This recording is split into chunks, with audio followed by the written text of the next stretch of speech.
Alhamdulillah nahmaduhu wa nasta'inuhu wa nastahdi wa nastaghfiruhu wa natubu ilaih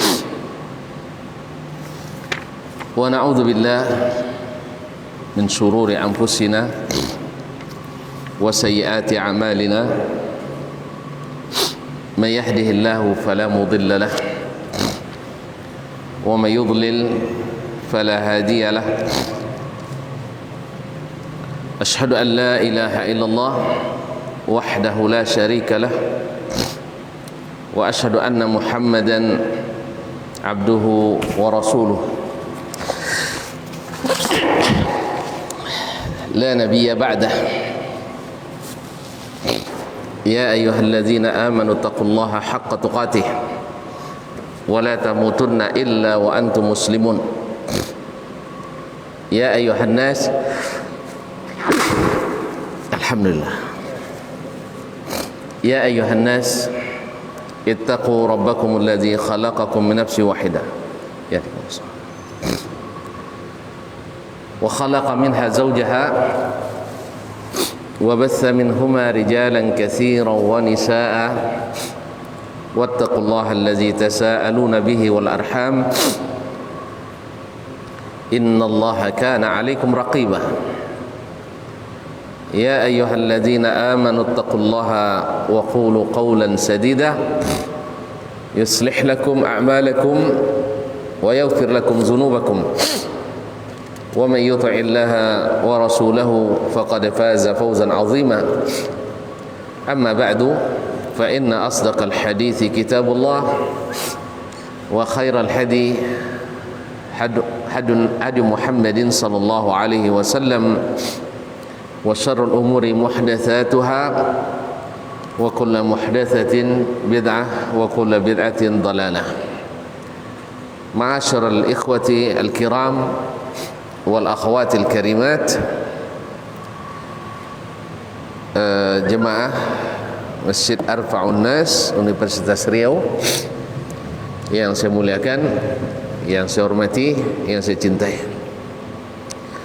Alhamdulillah, Allah Subhanahu wa taala senantiasa memberikan kita rahmat, nikmat, karunia, rezeki pada kesempatan yang berbahagia ini di petang hari yang mudah-mudahan doa kita dikabulkan ilahi. Kita bertemu di tempat yang bersejarah ini. Saya katakan bersejarah, ya, karena istri saya orang sini, anak undis, dan di sinilah pertemuan kami setelah nikah yang pertama kali. Nah, di masjid ini. Nah, alhamdulillah kita kembali bisa merajut ukhuwah bersama di majelis ilmu ini. Mudah-mudahan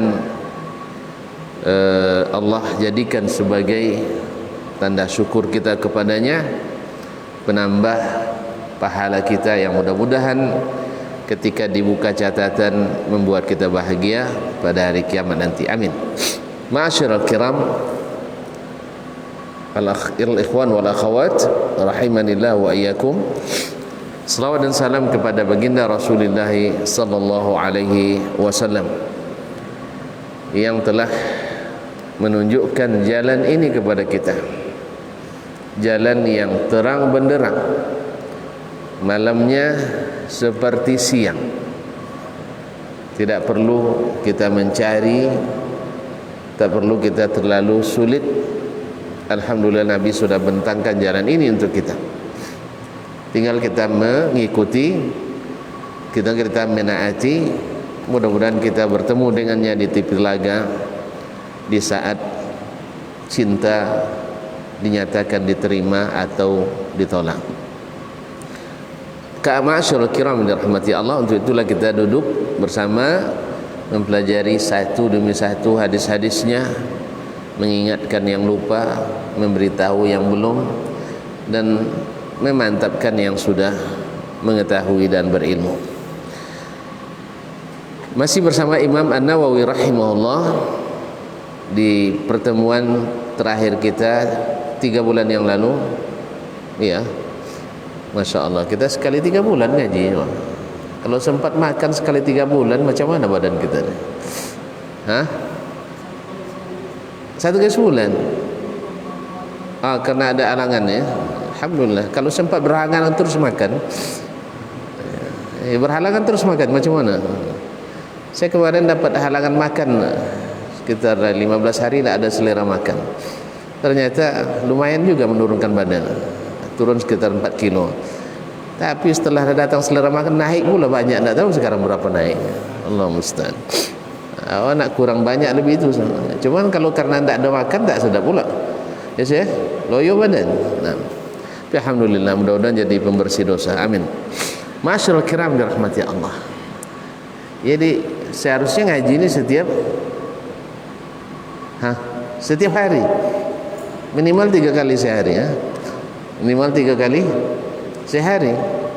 Karena di waktu pagi memantapkan, siang mengingatkan, dan malam mengokohkan. Ya tak? Sebab kata Nabi SAW, yusbihul mu'minu yusbihu ar-rajulu mu'minan wa yumsi kafiran wa yumsi mu'minan wa yusbihu kafiran. Di saat zaman fitnah itu, paginya beriman, sorenya kufur. Sorenya beriman, paginya kufur. Yabi'u dinahu bi'aradi min ad-dunya. Dia menjual agamanya dengan sedikit urusan atau perhiasan dunia. Ma'asyiral kiram yang dirahmati Allah Subhanahu wa ta'ala. Tapi tak apalah, alhamdulillah, walaupun sekali 2 bulan, sekali 3 bulan, atau sekali sebulan, tapi alhamdulillah ada kaji-kaji lain kan, sekali sepekan, kurang juga.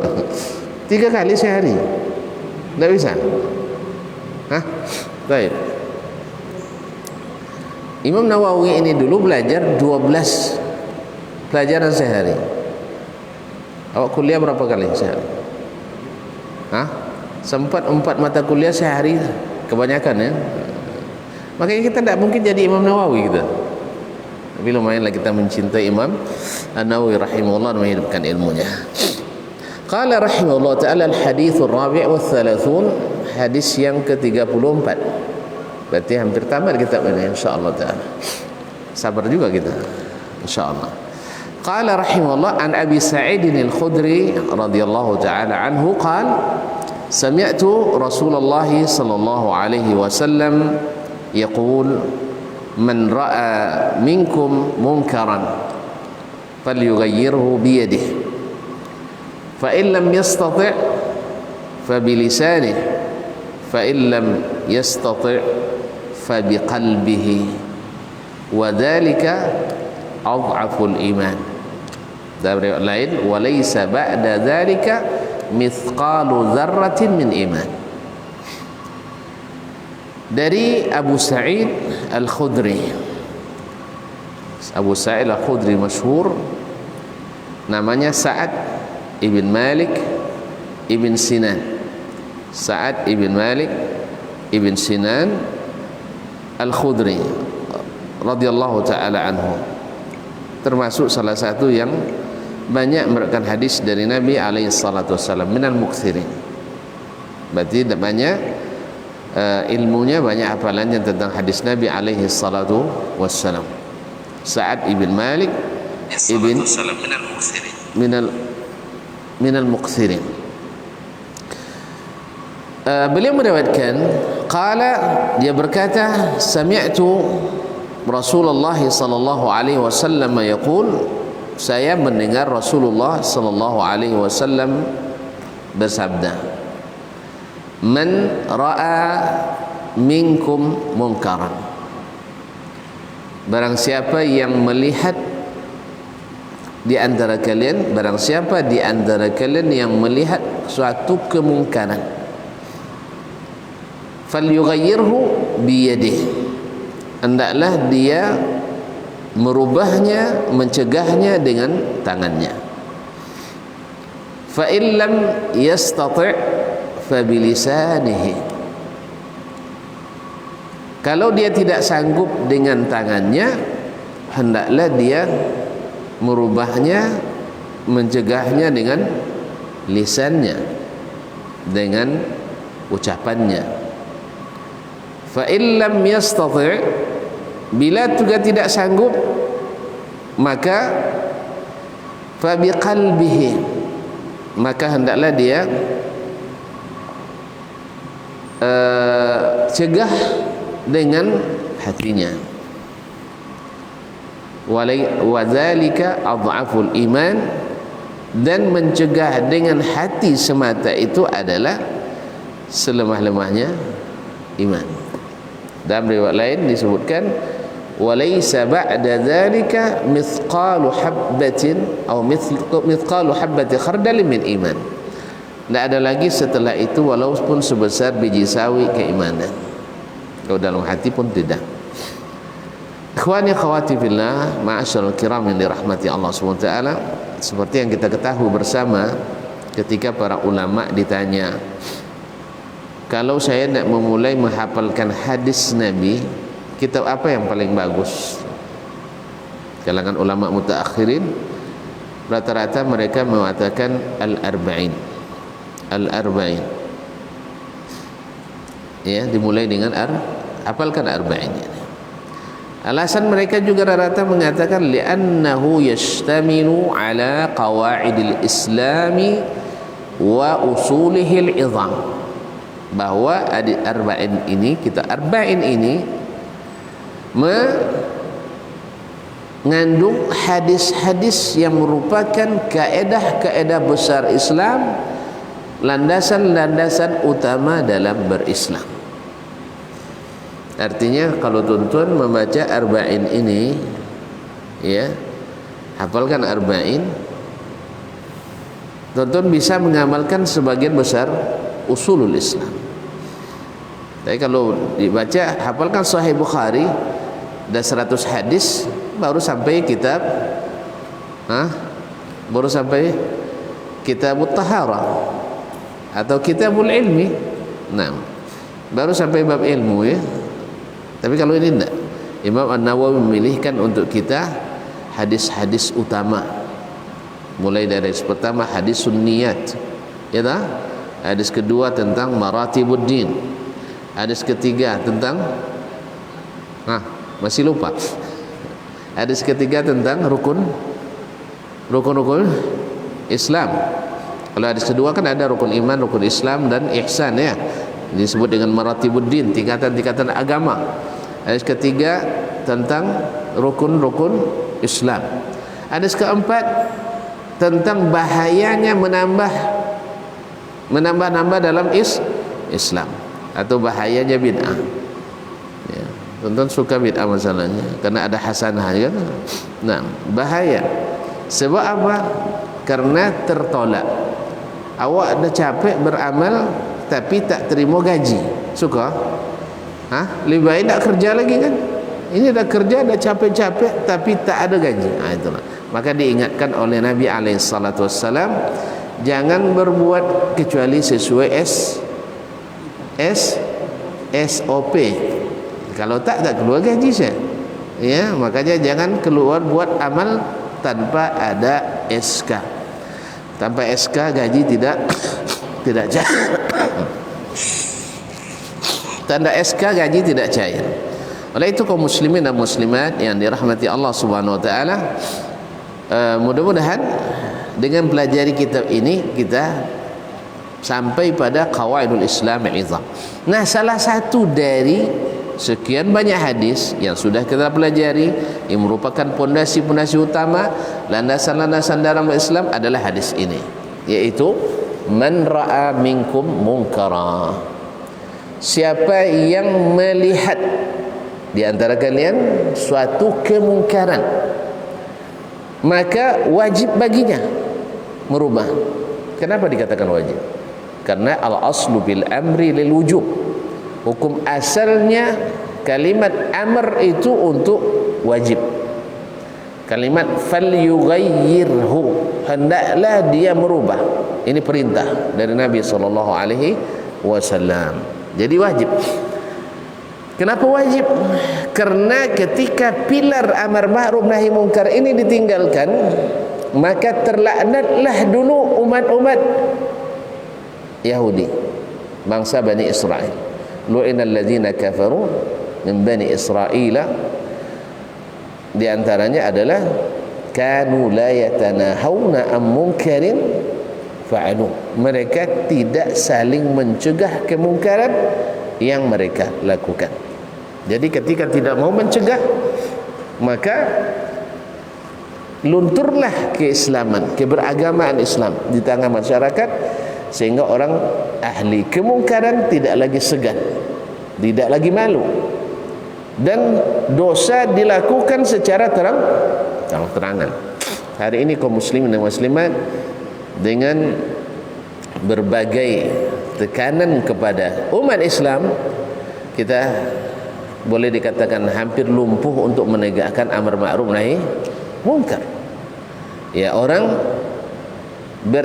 mohon maaf berbuat dosa di depan umum hari ini, kalau kita cegah, bisa-bisa kita berurusan dengan yang berwajib, gara-gara melaksanakan yang wajib.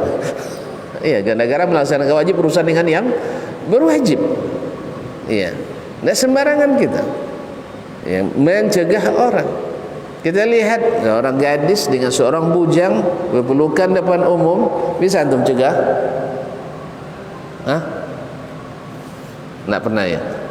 Ya bisa saja, bisa. Cuma hati-hati, jangan coba-coba seperti dulu. Kalau dulu, orang dulu nengok gitu, dibawanya pengolan tuh, pengolan. Hah? Tahu? Pegangan tuh. Itu kayu besar, kejarnya orang tuh bikin dosa. Sekarang jangan. Kalau kita datang tinggi aja suara sedikit, dia tambah lebih tinggi dari kita. Bapak tahu HAM enggak katanya? Tahu HAM? HAM tahu? Enggak tahu ya? Hamburger enggak tahu? Hah? HAM itu dari babi. Nah, HAM itu asli maknanya juga dari babi. Hak asasi manusia yang diproduksi oleh orang-orang pemakan, diproduksi oleh orang-orang pemakan pemakan hamburger. Kaum muslimin dan muslimat dirahmati Allah. Yes. Jadi amar ma'ruf hilang gara-gara HAM ini. Gara-gara HAM. Padahal kaum muslimin dan muslimat dirahmati Allah, Islam telah memberikan jaminan yang luar biasa tentang hak asasi manusia. Bukan sembarangan. Karena hak kita, hak asasi kita tidak boleh melanggar aturan. Hak asasi kita tak boleh merugikan hak asasi orang lain. Ya, sekarang orang pacaran depan antum Cina enggak tengoknya? Hah? Pengen enggak nengoknya? Kalau normal, pengen enggak? Pengen ya? Tapi karena ada halangan, ini dosa, kita terpaksa menahan. Orang bikin depan kita. Ternyata berarti hak asasi kita terganggu. Hak asasi untuk menjalankan agama saya terganggu oleh gara-gara orang yang berpacaran ini. Oleh sebab itu kaum muslimin dan muslimat, kalimat amar ma'ruf nahi mungkar, mencegah kemungkaran ini adalah keselamatan kita.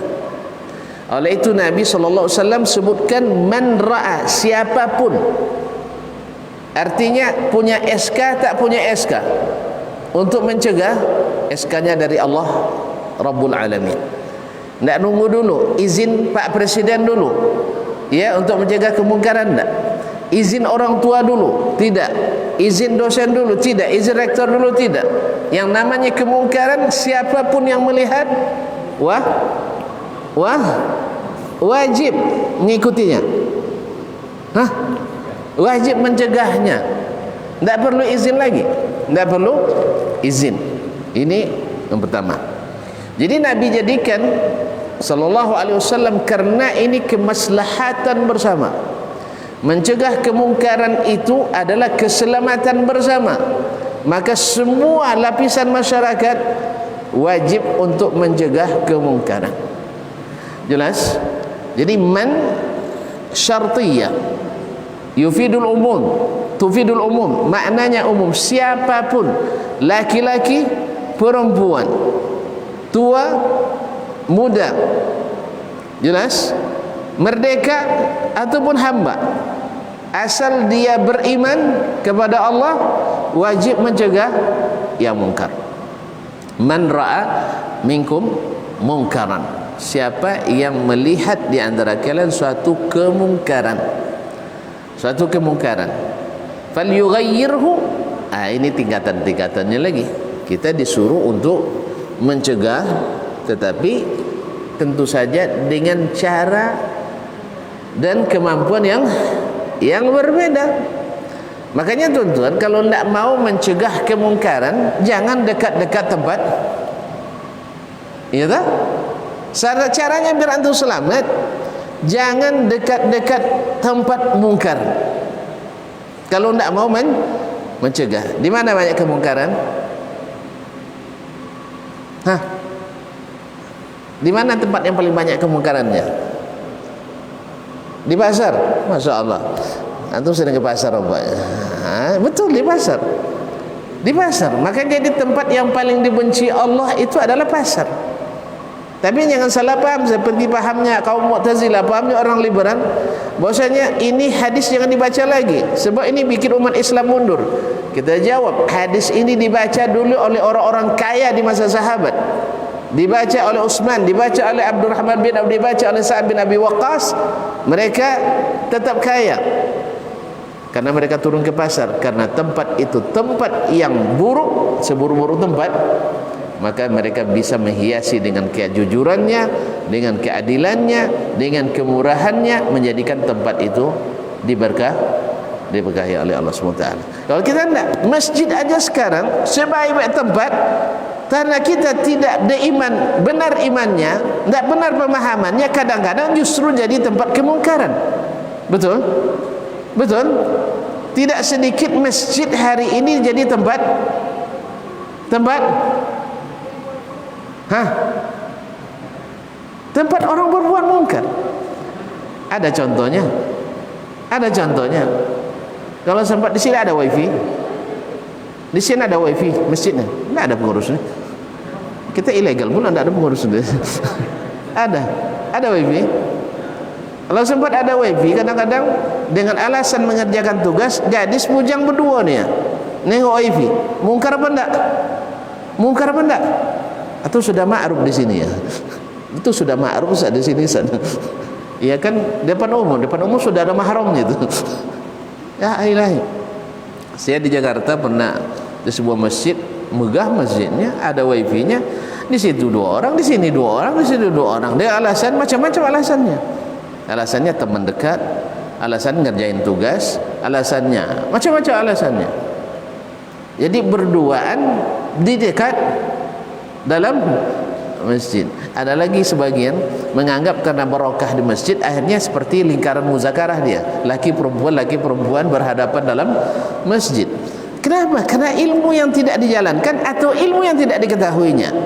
Dia tahu bahwasanya Nabi SAW ketika mengatur saf laki-laki dan perempuan, gimana beliau ngatur? Didekat-dekatkan ya? Satu laki satu perempuan, biar asyik sholatnya gitu ya? Gitu? Atau yang bawa istri ke masjid suruh satu saf, biar tidak jauh-jauh dari suaminya, gitu ya? Gitu? Enggak kan? Sebaik-baik safnya laki-laki paling depan, seburuk-buruknya paling belakang. Sebaik-baik saf perempuan paling belakang, seburuk-buruknya paling depan. Ya, sekarang laki-laki semakin mundur safnya, yang perempuan semakin maju, akhirnya bertemu dalam masjid. Tidak sedikit orang ikhtilat dalam masjid. Jadi orang dulu tempat yang terburuk bisa menjadi kebaikan. Pasar tadi tempat yang paling dibenci Allah bisa menjadi sumber keberkahan karena ilmu dan amal mereka yang jujur, berdagang dengan jujur, bukan meninggalkan pasar. Karena para nabi tidak pernah nyuruh kita meninggalkan pasar. Sama, tempat yang terburuk kan WC. Ada perintah meninggalkan WC? Jangan salah paham. Makanya hadis itu jangan dipahami dengan logika, dengan nafsu. Jelas ya? WC buruk nggak? Buruk kan? Buktinya antum beli nasi penyet, ayam penyet, masuk WC, makan di situ. Hah? Enggak kan? Karena tempat terburuk. Lalu ada nggak larangan ke WC? Hah? Siapa yang sholat di Arbaun Nas dilarang masuk WC? Ada? Justru ada pengumpulan sumbangan memperbaharui WC. Iya, penggalangan dana untuk WC. WC diperindah sekarang. Enggak salah, memang harus bersih. Ya, harus bersih. Makanya tonton masuk WC, nih juga saya selipkan di sini karena tidak sedikit orang nyiram bagian biasa disiramnya. Untuk orang dibiarin nanti tunggu cleaning service, sehingga setiap masuk toilet kita terpaksa nyemprotkan minyak wangi di hidung dulu. Ya enggak tahan. Nah, sampai-sampai saya hafal itu aroma itu seri yang tiap WC itu. Saya sampai hafal itu. Karena saya berinteraksi dengan banyak bangsa kan, ya saya paham itu. Kalau baunya orang dari ini bangsa ini begini pula baunya. Saya sampai hafal sih. Sendawa pun saya hafal. Itu. Jadi sendawa ini orang ini nih, sendawa ini orang ini. Saya sensitif dengan apa? Makanya ketika kena corona kemarin, bau penciuman saya tidak hilang. Tidak hilang. Orang rata-rata hilang, saya tidak hilang selera makan aja. Kaum muslimin. Oh ya, jelas ya. Jadi tempat itu buruk, tetapi tidak bisa ditinggalkan. Nah, bagaimana menjadikannya sebagai tempat baik? Yaitu berdoa sebelum masuknya. Maka masuk pasar kita berdoa, kemudian hiasi dengan amar ma'ruf nahi mungkar di dalamnya. Kalau ada orang yang menipu diberitahu. Kalau ada orang yang mencolek dicegah dan sebagainya. Mencolek apa cilok? Baiklah kaum muslimin dan muslimat dirahmati Allah. Man ra'a minkum munkaran, jika kalau tuan-tuan tidak siap untuk mencegah kemungkaran, jangan dekat-dekat tempat kemungkaran. Makanya mohon maaf ketika di satu tempat ada misalnya karaoke di situ ada tempat, kan sering saya katakan ada ATM, saya perlu ngambil uang di situ. Saya tidak mau berhenti di situ. Pasti ada kemungkaran di situ. Iya, pasti ada kemungkaran. Saya tidak sanggup. Atau nanti ketika saya ngambil, datang azab Allah, saya ikut dekat situ. Tiba-tiba ada seman rahimahullah meninggal dalam musibah karaoke. Padahal kita cuma numpang ATM. Jadi makanya kalau antum tidak siap, jangan dekati tempatnya. Jelas. Saya juga pernah diminta ngisi oleh seorang akhwat, ya. Di situ banyak akhwatnya, tapi di message SPA. Tahu SPA? SPA. Bukan air minum, bukan. Kan ada SPA air minum. Ini SPA tahu enggak? Enggak pernah masuk. Kayak saya juga ya. Tahu SPA? Tempat ngapain? Hah? Pijat ya. Alhamdulillah. Tapi saya lihat mereka yang laki-laki, yang perempuan ya. Karena banyak di antara mereka juga berjilbab. Tapi masa rata-rata masih jilbab basa-basi. Masih jilbab basah. Tapi jadilah. Akhirnya dia minta saya ngisi di situ. Mereka ingin ngaji. Bahkan ada waktu itu yang bukan muslim pun tertarik dengan kajian. Cuma saya pikir ketika saya datang minta kajiannya hari Sabtu. Hari libur kan? Hari libur.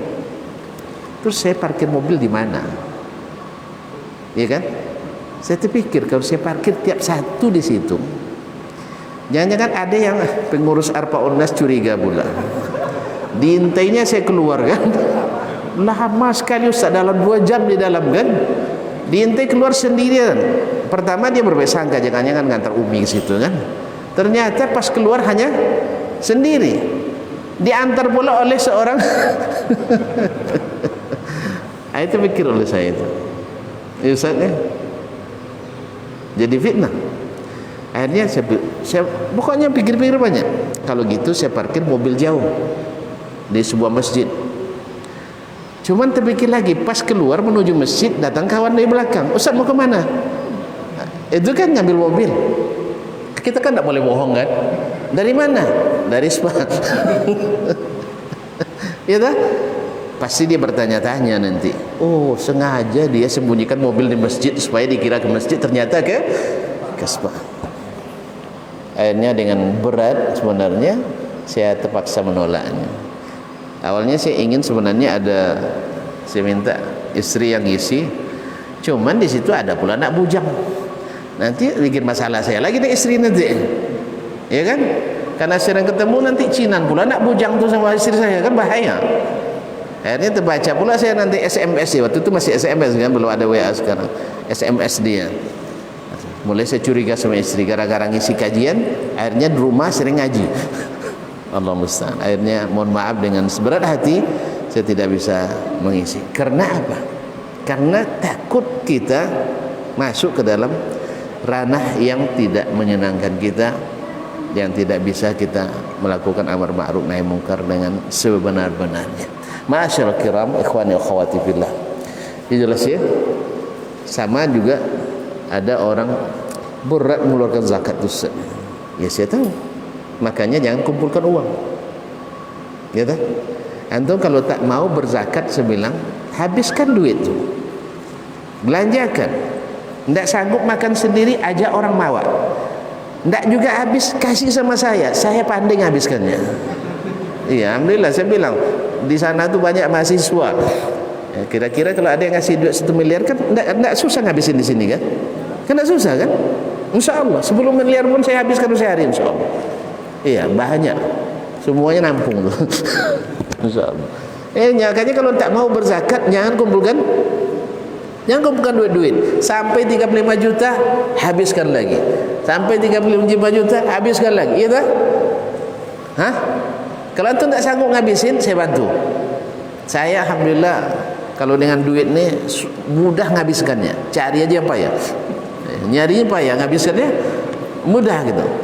Awak kan untuk nyari 1 juta perlu seminggu kan? Tapi sehari, kadang-kadang setengah hari habis 1 juta tu. Allah Ustaz. Tak apa-apa lah. Ibarat kata mendiang Ustaz Rahmat Abdullah dulu, dia bilang sama istrinya, kalau habis rezeki lama pasti datang rezeki yang baru. Iya betul. Ini dari hadis Nabi ini. Seorang tak akan mungkin mati sebelum rezekinya sempurna diambil. Akhlas.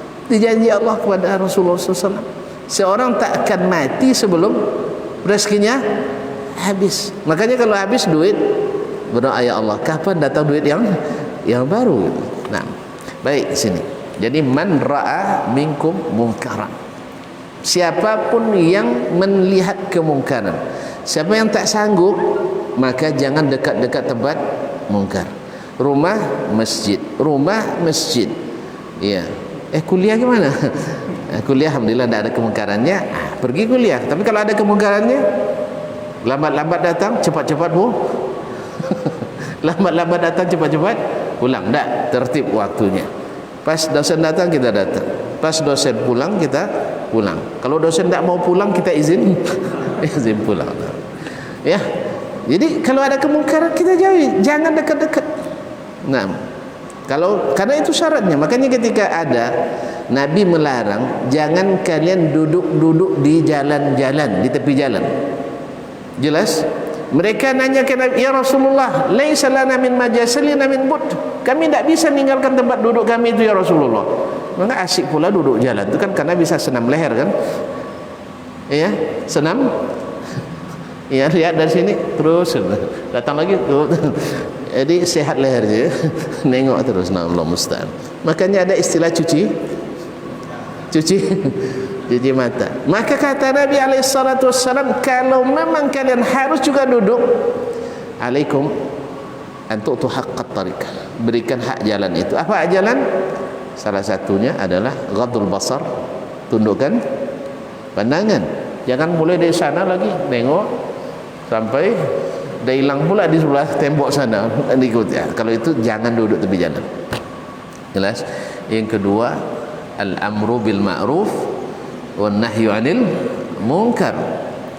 Nah, kalau ada orang nanti kecopetan, kejar pencopetnya.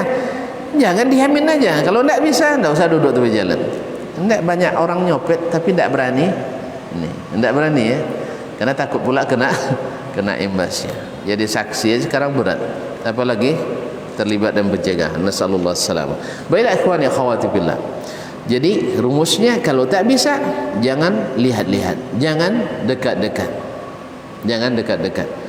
Ada seseorang bercerita, ingin cerita ke saya, Ustaz, dia sebut salah seorang tokoh besar, tapi dia bilang sering tak solat, padahal dia tokoh agama.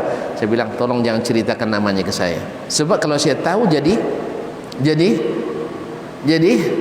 tugas saya, beban saya. Iya, kalau tidak solat ke kemungkaran besar kan. Dia tokoh Islam, tokoh Muslim, bukan tokoh tempat jualan ya, tokoh ya, orang yang dimajukan selangkah, ditinggikan seranting, yang dituakan, ya tak? Jadi panutan, tapi sering tak solat, bahkan sering tak puasa Ramadan. Semoga Allah sampaikan kita puasa Ramadan. Saya bilang tolong jangan sebutkan ke saya siapa orangnya, ya, sebab itu tugas bapak. Jangan bawa saya nambahin tugas. Jelas ya, karena dia bilang tokoh. Tapi kalau dia bilang ada mahasiswa Unri ngaji sama ustaz di Arfa Undas tidak salat, tidak apa-apa, tunjukkan namanya, saya cari orangnya. Ya kan, tidak payah. Ajak makan dulu, habis itu aja masa setelah makan tidak salat juga. Ya, baiklah kaum muslimin dan muslimat dirahmati Allah Subhanahu wa taala. Baik. Falyughayyirhu bi yadihi, hendaklah dia mencegah dengan tangan. Ini tingkatan teratas. Dan tentu saja segala sesuatu itu berdasarkan kesanggupan.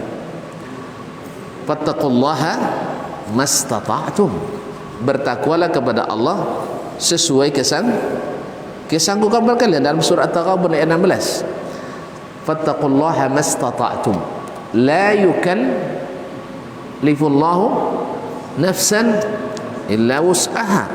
Allah tidak bebani seseorang kecuali yang dia sanggupi. Nah, yang tentu saja yang punya kekuasaan, yang punya kekuatan, maka kewajibannya mencegah itu. Contohnya sederhana, ikhwani akhwati fillah. Mohon maaf, contoh sederhana. Tapi kalau yang tak punya kemauan tinggi, berat baginya. Berat. Misalnya antum jadi pejabat, dosa tinggi lalu, pejabat menengah lah ya. Misalnya jadi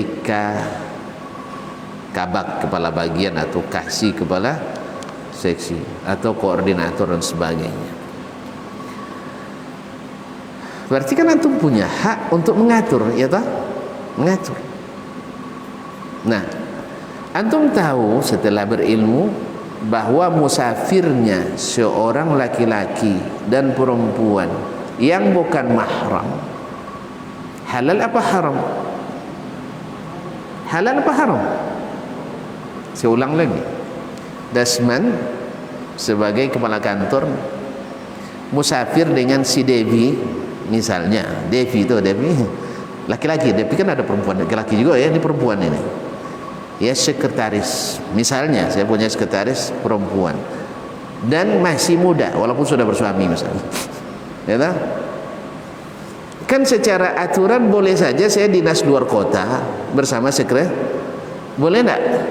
Sah enggak menurut hukum negara? Sah enggak? Saja hukum jabatan sah apa enggak? Sah sekali. Kebanyakan kita kan enggak paham hukum ini, paham pun kadang enggak bisa melaksanakannya. Nah, sekarang antum dah ngaji bahwa itu kemungkaran, ya, maka antum bisa atur, antum sebagai kepala kantor sah.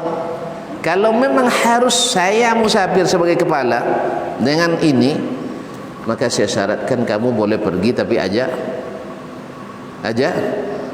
suami. Tidak ada ongkosnya, saya yang bayarkan. Ya kan, untuk kebaikan kita harus siap. Saya yang bayarkan. Biarlah saya, tiket saya untuk dia, saya beli tiket sendiri. Kepala kantor kan banyak pendapatannya, ya tak? Gaji yang dikit. Gaji mungkin 10 juta tapi pendapatan 100 juta. Masa beli tiket pulang pergi Jakarta aja tidak dapat 3 juta, ya tak? Kalau ada kemauan. Kalau masih malu dengan Allah SWT, bisa. Jelas? Jelas ya? Saya pernah juga waktu pernah jadi pejabat kecil lah di kampus, karena nggak ada yang berani, karena nggak ada anggarannya. Akhirnya saya ditunjuk, alhamdulillah. Ya, karena yang lain nggak ada berani kan, karena nggak ada PT. Nah, akhirnya saya beranikan. Ya bagian-bagian tidak ada PT saya berani. Kalau bagian banyak PT saya takut. Baik. Jadi ikhwani billah, kan adatnya di kantor kan staf tuh ada yang perempuan. Saya sedang dikirim berkas oleh atasan saya. Ya, dikirim berkas anak gadis lah, honorer. Saya nolak dengan terus terang, tidak mungkin. Saya dianggap melanggar aturan kan, gitu. Terpaksa lah saya membuat pelanggaran lain. Semoga tidak masalah ya. Yaitu saya diamkan aja, tidak saya jawab. Tentu akan ditanya oleh atasan kan, kenapa Ustaz tidak proses misalnya. Saya akan jawab begini, Pak, kami di sini 4 orang, Bapak kirim cuma 1. Ini potensi kami berkelahi berempat. Iya toh? Kan cuma 1 dikirim. Kalau dikirim 4 kan bagi rata. Jelas? Ini bahasa apanya nih? Bahasa umumnya. Artinya sebab apa? Kami sering di awal-awal itu pulang jam 1 malam, jam 2 malam. Staf mungkin tak pulang sebelum atasan pulang. Tak ya? Lembur ya? Nah, kalau selesai lembur anggaplah jam 11 malam, kalau yang nganter anak buah saya yang curiga, kalau saya nganter saya dicurigai. Nganter rame-rame apa kata orang, ini satu rame-rame pula, ya tak? Serba salah. Ini yang masalahnya oleh kaum muslimin muslimat. Dan memang tidak sedikit terjadi masalah selingkuh itu gara-gara sering bersama. Sering bersama, apalagi yang satu perhatian pula. Iya kan? Baik yang perempuan maupun yang laki. Yang kalau sudah ada perhatian, lama-lama ada kemauan kawan. Awalnya kasihan, habis itu sayang. Iya, kan kasih sayang. Nah, kalau sudah lama-lama akhirnya jadi kasih sayang itu tumbuh. Nah, yang seperti ini harus diantisipasi oleh kita yang punya kekuasaan. Jelas? Maka antum tugaskan keluar kota misalnya, jangan tugaskan 1 laki 1 perempuan. Potensi maksiatnya besar. Jelas? Kalaupun harus ada perempuan, seperti yang saya katakan tadi, tapi memang perlu kesadaran penuh, perlu keinginan yang kokoh untuk menegakkan syariat Allah Subhanahu wa taala semampu kita. Memang jadi presiden itu tidak mudah saya. Ya nangani banjir aja Pak ya. Nangani banjirnya sulit kan? Alhamdulillah. Kaum muslimin dan muslimat. Aduh, kalau mau jadi presiden kan mudah nangani banjir, ternyata susah juga. Banjir itu bukan urusan kita. Minta pada Allah Subhanahu wa taala. Makanya jarang menandakan tangan kepada Allah SWT. Minta nikmat itu jangan jadi nikmat, jadi musibah. Maka senantiasalah mendekat kepada Allah dan berbuat adillah kepada hamba-hamba Allah, sayanglah kepada para hamba Allah SWT. Baik, man ra'a minkum munkaran falyughayyir bi yadihi. Ini bagi yang punya kuasa. Ayah punya kuasa terhadap anak-anaknya. Suami punya kuasa terhadap istrinya. Istri punya kuasa terhadap suaminya ya. Hah? Enggak, dia punya lebih kuat kepada suaminya. Dia bisa memelihara suaminya, insyaallah taala, kalau dia salihah. Oleh itu kaum muslimin, ini salah satu dengan kekuasaan. Kalau tidak ada, kita tak punya kuasa pun tak sanggup menggunakannya. Ini banyak orang baru bagak setelah hilang jabatannya, dah pensiun baru Baru kalau seandainya begini, dia lupa di masa dia masih dinas, dia tidak sanggup melakukannya. Setelah selesai, tapi tak apalah, ada kesadaran walaupun sudah terlambat. Mudah-mudahan ada yang mendengarkan itu dari yang masih aktif, Resiko besar memang, tetapi kalau Allah tidak inginkan resiko itu menimpa kita, maka banyak yang karirnya tetap moncreng atau tetap cemerlang walaupun dia melakukan amar ma'ruf nahi mungkar. Sederhana, waktu salat hentikan segala kegiatan, bawa anak buah kita pergi salat. Oh, ada yang tidak muslim ya biarkan, tidak mungkin kita ajak dia salat, iya toh? Tapi yang muslim, jangan dengan alasan hak asasi tidak boleh ngajak orang pergi berbuat kebaikan. Nanti kalau dengan asasi nanti tidak ada yang bisa jalan kaum muslimin. Pak, saya hari Minggu tidak bisa lembur, hak asasi saya, iya tak? Semua nanti alasan asasi, kacau kita. Jelas? Makanya hak asasi itu harus dibatasi dengan apa? Dengan aturan khususnya syar'i. Nasallallahu as-salamata wal afiyah. Fa in lam yastati' fa bi lisanihi.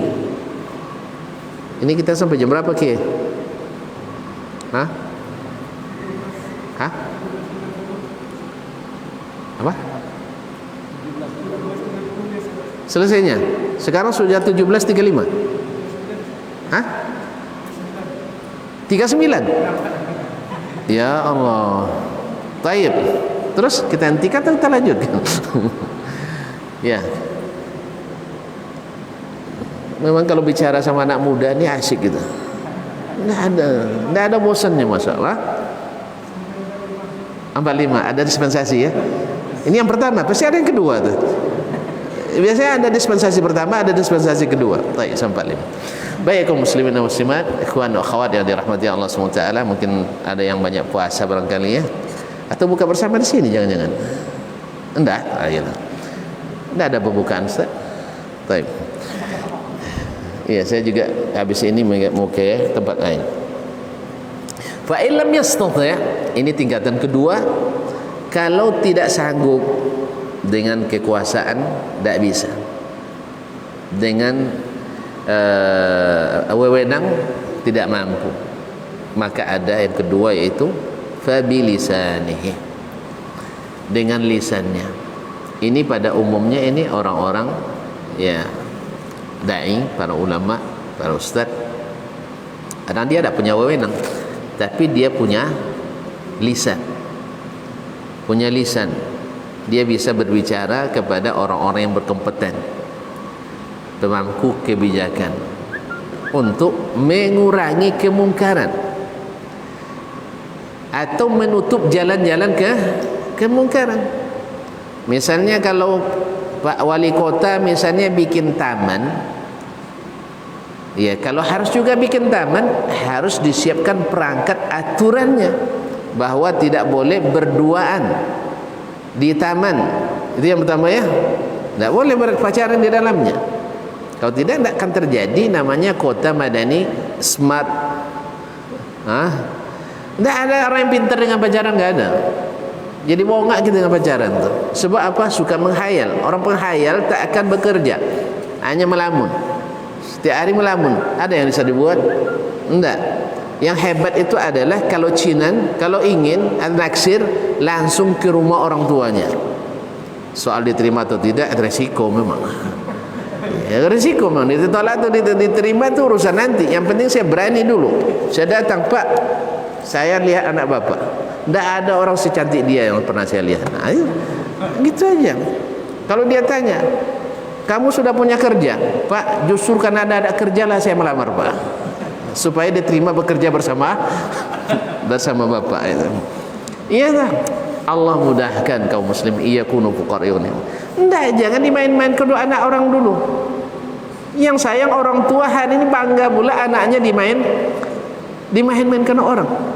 Jadi mainan, habis itu dilempar, habis itu dibuang, baru menyesal setelah terjadi musibah. Nasallallahu salama. Nah, yang seperti ini kaum muslimin dan muslimat dirahmati Allah, maka bisikkan kepada para pemangku kebijakan, jangan sembarang atau jangan mudah memberikan izin tempat-tempat yang tidak bermartabat, tempat-tempat maksiat. Kalau bikin taman, bikin tamannya terbuka, bikin lampunya terang-terang seperti siang. Indah. Ini taman gelap pula dibuat. Dibuat bangku-bangku untuk khusus untuk berdua pula. Bikin bangku untuk 10 lah, biar rapat di situ. Nah, tapi untuk berdua tu merapat, bukan untuk rapat. Maka kalau itu kaum muslimin dan muslimat, nah tuan-tuan yang punya akses kepada pemimpin, kepada pemangku kebijakan, sampaikan ini. Jangan diamkan. Atau membuka karaoke dekat sekolah. Ini juga para wakil-wakil dewan ini juga punya kewajiban. Jangan sampai ada tempat hiburan yang berdekatan dengan area pendidikan. Minimal jaraknya 1 kilometer. Kalau sempat aturan ini ada di sini, insya Allah tak ada karaoke di Pekanbaru. Kaum muslimin dan muslimat, ya, dari Unri harus jaraknya minimal 1 kilo. Habis itu dari UIN minimal 1 kilo. Kemudian dari apa di sini yang komputer? Dari apa? Apanya semua pendidikan tak boleh ada dekat-dekat dapat hiburan. Nah gimana? Insyaallah enggak ada lagi. Ya, jadi harus cerdas dalam menjaga keimanan umat ini. Harus cerdas. Baiklah kaum muslimin. Kalau tak sanggup dengan lisan, nah yang terakhir tingkatan terendahnya fa biqalbihi, dengan hati harus benci. Berarti kalau gitu kita wajib membenci segala bentuk kesesatan. Nah, kalau melihat orang, mendengar orang berzina kita benci, mendengar orang mencuri kita benci, bahkan wajib dibenci secara hukum apapun, hukum agama, hukum negara, hukum adat, hukum sosial. Ada enggak budaya yang menyanjung pencuri? Kalau ada pencuri lalu pulang kampung, masya Allah disambut dengan kompang ya. Alhamdulillah pencuri pulang. Ada? Nggak ada. Korupsi, bangga enggak orang dengan korupsi? Enggak kan? Dosa. Maka membenci kekufuran dan kesyirikan harus lebih daripada itu. Jelas? Jelas ya? Makanya aneh bin ajaib bila ada yang melarang kita membenci kekufuran dan kekafiran. Iya tak? Kesyirikan. Tidak boleh membenci orang kafir. Pencuri aja boleh dibenci, pezina aja boleh dibenci, koruptor aja boleh dibenci. Iya tak? Orang yang buruk perangai, jahil sudah boleh dibenci. Masa yang seperti tidak boleh dibenci? Yang tak boleh itu adalah bertindak anarkis. Yang tak boleh itu adalah bersifat radikal. Yang tak boleh itu memaksakan, menzalimi, tak boleh. Jelas tak? Jelas. Ini saya lihat orang sujud kepada berhala, wajib saya benci. Wajib saya benci. Wajib. Tapi boleh tak saya bawa pisau saya tikam dia? Tak boleh. Tak boleh. Secara hukum Islam tak boleh. Jelas? Jelas? Jelas Ustaz? Ya, kenapa kita benci? Benci di sini juga harus diiringi dengan kasihan, dan kita ajak dia. Kenapa sujud kepada benda yang kamu ukir sendiri, bahkan kamu beli sendiri? Kalau dia mandi aja tak pandai, ya toh? Kalau dia kotor kita yang bersihkan. Kalau ada yang nak mencuri kita yang jaga. Lalu kita pula yang menyembahnya. Nauzubillah. Lalu kita doakan. Maka membenci kekufuran, kesyirikan dan pelakunya, sebagaimana membenci maksiat dan pelakunya boleh, maka ini lebih maksiat daripada maksiat-maksiat biasa. Inilah iman al-wala' wal bara' itu kaum muslimin yang harus ada dalam jiwa kita. Tapi menzalimi orang yang bukan Islam, menzalimi orang kafir, menzalimi orang musyrik, ya, itu tidak dibenarkan. Ya. Jangan nanti mentang-mentang dia lupa bawa sepatunya masuk langsung hilang sama kita. Orang kafir punya, tak boleh. Mobilnya lupa dikunci kita jarah isinya, tak boleh, haram. Jelas? Jelas ya? Anaknya cantik, biar tak laku nanti kita rusak, tak boleh. Jelas? Duitnya banyak kita kita berhutang sama dia nak bayar, boleh? Tak boleh. Jelas? Jelas kaum muslimin? Jadi kalau ada antum nanti dengan teman ada kewajiban yang belum terbayar, lalu tiba-tiba cekcok dengan dia, dah saya benci sama kau, tak saya bayar, tak bisa. Tak boleh. Jelas? Padahal ini maksiat kan, maksiat biasa. Yang kalau seandainya dia meninggal masih ada kemungkinan diampuni Allah SWT. Tapi syirik, kufur, meninggal dalam keadaan itu tidak diterima seberat bumi, emas dan perak untuk penggantinya. Siapa yang punya emas dan perak seberat bumi ini? Tidak ada. Tidak diterima. Tapi kalau seandainya orang mencuri meninggal tapi masih muslim, ada kemungkinan diampuni. Atau orang yang senantiasa berjudi lalu meninggal dalam keadaan berjudi, ada kemungkinan diampuni. Tapi kalau orang kafir meninggal, tak ada can diampuni. Maka kalau antum benci pada penjudi, maka benci pada orang kafir lebih dahsyat. Cuman harus diketahui bahawa benci ini tidak menghalalkan kita untuk menzalimi, tidak menghalalkan kita untuk menyakiti. Bahkan tidak halal kita membiarkan dia kelaparan, kita kekenyangan. Kalau antum punya tetangga orang kafir, antum kenyang, dia mati kelaparan, tak boleh. Antum berdosa. Jelas? Ustaz? Jelas tidak? Ada orang mencuri di rumahnya, antum biarkan, matilah karena curi. Tak boleh, harus kita cegah. Makanya Islam ini sudah mengatur segalanya dengan detil. Hati kita benci, tapi tak boleh menzalimi. Inilah keadilan yang sesungguhnya. Inilah keadilan yang sesungguhnya, tidak hulu dan tidak pula acuh. Mudah-mudahan yang ini bermanfaat. Sekira jelas maknanya ya. Kemudian mungkar itu kaum muslimin baru diingkari bila semuanya sepakat itu mungkar. Jelas? Mungkin ada masalah khilaf di antara ulama, ada yang membolehkan, ada yang tidak. Tapi dengan catatan yang membolehkan punya dalil yang kuat. Kalau hadis palsu wajib diingkari, hadis lemah wajib diingkari. Kan ada yang berdalilkan pada hadis yang palsu. Misalnya sekarang nih mendekat kita tanggal 13 Rajab sekarang, ya tah? Nanti malam pertengahan bulan Rajab ada hadis palsu tentang itu. Lalu diamalkan orang, maka wajib kita cegah. Karena apa? Karena dia melakukan sesuatu yang tidak berguna baginya dan dia menghabiskan waktu dan tenaga untuknya. Kalau ada orang yang berdagang, tuan-tuan, pasti rugi. Antum cegah enggak? Cegah enggak? Hah? Misalnya dulu ada namanya speed line, yaitu orang ajukan modal 3 juta, sepekan dapat 5 juta. Ya, antum tahu itu judi, antum tahu itu tidak pasti akan tertipu, lalu antum biarkan, berdosa enggak? Berdosa enggak? Dengan ini juga. Jadi kalau ada umat tertipu dengan riwayat-riwayat palsu, maka orang yang berilmu wajib untuk mencegahnya, wajib untuk beritahukannya. Tapi kalau masalahnya adalah masalah khilaf di antara ulama dan khilafnya mu'tabar, seperti antara jahar dengan sir bismillah, jangan nanti gara-gara kita bertambah sirah ditarik itu imam dibolehkan, tak boleh. Ya. Atau masalah kunut subuh dengan tidak kunut, walaupun antum berpendapat seperti saya misalnya pendapat tidak disyariatkan berterusan, tapi ada ulama lain yang mensyariatkan berterusan, maka ini tidak kita cegah. Tapi berdiskusi dengannya boleh, bertukar ilmu dengannya boleh. Mana tahu dia bisa kembali ke pendapat yang lebih kuat. Atau kita bisa saja kita dalam kondisi yang lemah, dalil kita kembali ke dalil yang lebih kuat. Wallahu taala alam. Mudah-mudahan bisa dipahami ini. Ada beberapa poin lagi mungkin kita undur pada pertemuan nanti insyaallah taala. Mudah-mudahan antum tak lupa lagi. Sebulan ini cukup lama, dia bisa lupa lagi. Mudah-mudahan kita bertemu kembali dengan izin ilahi Rabbi. Mohon maaf dan terima kasih. Tidak ada pertanyaan karena semuanya paham. Subhanakallah bihamdik, asyhadu an la ilaha illa anta, astaghfiruka wa atubu ilaik. Wassalamualaikum warahmatullahi wabarakatuh.